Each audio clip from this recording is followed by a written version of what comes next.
Welcome to another episode of Racing to Learn. We are a nonprofit that uses radio control to get kids excited about math and science. And today we're working on our LST, our Losi LST XXL2-E 1/8 scale brushless monster truck. This thing is a behemoth.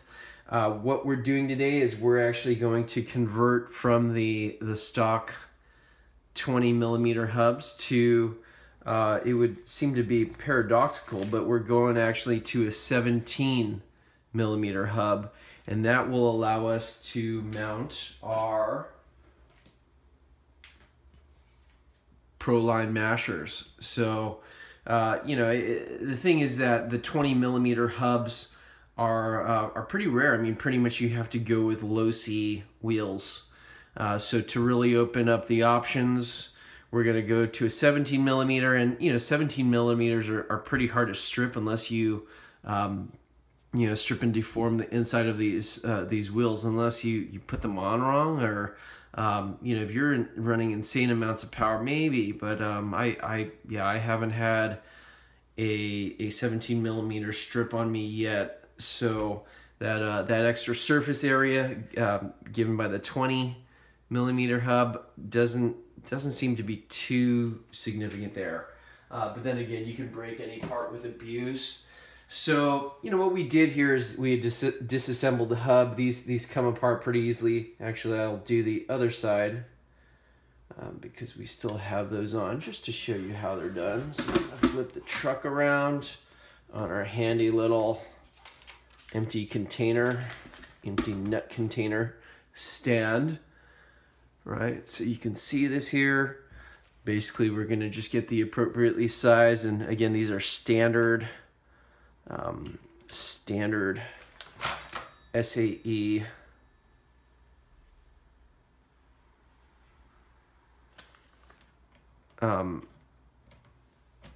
wrenches or hexes. So just grab a 20 millimeter wrench of any sort. There's an included tool in the Losi set too, but I had this laying around, so might as well use it. So you just stick the appropriate driver into the middle of it and unscrew the set screw here. You just have to do it a couple turns, and then the pin will actually pop out. So pop that guy out, and then the entire hub comes off. So once you have the hub off, you'll see that there's a good amount of dust around the bearing here. So if you're not going to do a full teardown and cleaning of the bearings, these are actually pretty good still. I didn't notice any grinding or notchiness in them. It's still pretty smooth. So just give the whole area kind of a quick dust off with a old paintbrush or whatnot. So there you go. Keep the parts. Throw them in my parts bin over there. One thing I did find out, in the last episode, we did our unwrapping of the nice package we got from Hobbyz. So I had just gotten these Kyosho 17 millimeter hubs because they were pretty cheap at the time. Just like $3 or $4 or something. Just to see if I couldn't find out on the internet whether they had 2.5 or 3 millimeter pins. We need a 3 millimeter pin for the Losi LST, but I thought, hey, it's pretty cheap. Might as well give it a shot. Worst comes to worst, we have some extra parts laying around in the garage.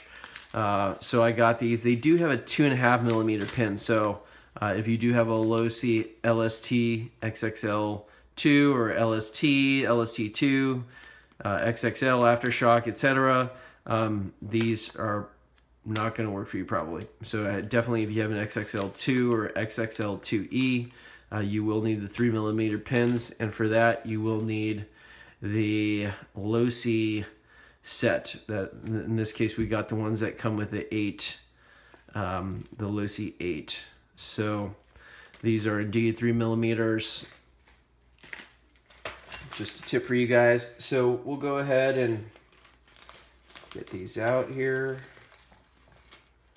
So again, popular term in the automotive world is that assembly is the reverse of disassembly. So here's a look at the 17 millimeter hub.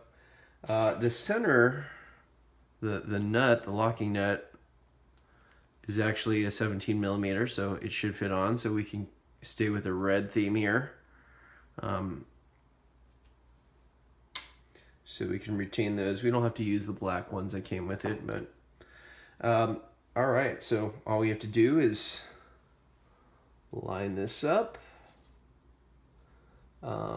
We may need a spacer in between there. Not a huge deal if we don't have one. Looks about the same as the unassembled one. Yeah, I might want to put a washer or spacer in there just to take out some of the wobble.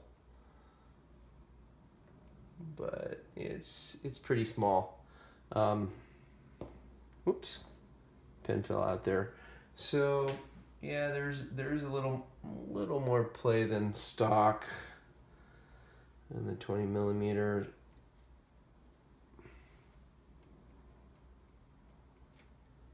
Yeah, so we'll probably have to go find some washers of the appropriate thickness. I remember reading that online on one of the forums. So yeah, we'll probably get some washers to do that. So I'm gonna throw these back in the bag for the time being, and you know, do some digging on the internet, see what size washers I need or thickness to take out that difference in the thickness there. All right, so thanks again for watching. We'll catch you next time. Again, please like, comment, subscribe. And thanks for watching. We appreciate your feedback.